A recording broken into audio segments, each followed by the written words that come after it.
మేము అత్త రూపాయి ఉస్తాపోయే అదే సునీల్ నగర్ ఉంటాం. ताई मళ్ళీ మీకు जो నూనె ఇచ్చిండే అయితే నూనె ఇవ్వకముందుకు ఏమేమి త్రాసులు ఉండే? మా అత్తకు పేద షుగర్, బీపీ, కాల్చేలు, మోకాలు నొప్పులు, కంబర్ నొప్పి ఇవన్నీ ఉండే. అవన్నీ ఉండే అయితే తగ్గించని తక్కువనే జ్వరం. మేము ఆపరేటివ్ 3 మहीने. ఏమేమి త్రాసులు తక్కువ ఉన్నాయి?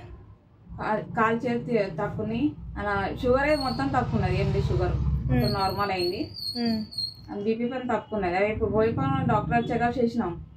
డాక్టర్ అన్నకి షుగర్ ఏం లేదు, షుగర్ బంద్ చేయాలి, గోళీలు అన్న బంద్ చేసినప్పుడు. ఎన్ని గోళీలు చాలు ఉండే పైలా? అది 3 గోళీలు చాలు ఉండే. అశక్త పని ఉండే, కాల్చే తిమ్మిరి వచ్చిన అవి ఒకటి అన్న, ఇది షుగర్తో ఒకటి ఉండే, బీపీతో 3 గోళీలు వేసుకుంటుండే మొత్తం. అది మొత్తం బందే, మొత్తం నూనె ఒకటే తాగుతుంది ఇప్పుడు. మళ్ళీ దీంతో మీరు సమాధానం ఉన్నారా? సమాధానం ఉన్నాం. మళ్ళీ తాయి చేసా మీలాక ఇద్దరు వాళ్ళకి త్రాసులు ఉంటాయి, మళ్ళీ వాళ్ళకి మీరు ఏం చెప్తారు? ఇప్పసారి నూనె అప్పుడేది మీరు అప్పుడు వచ్చినాక మీకు తెలుస్తుంది. అట్లా ఎట్లా తక్కువ అవుతుంది అట్లా లోని చాలు వేసేది.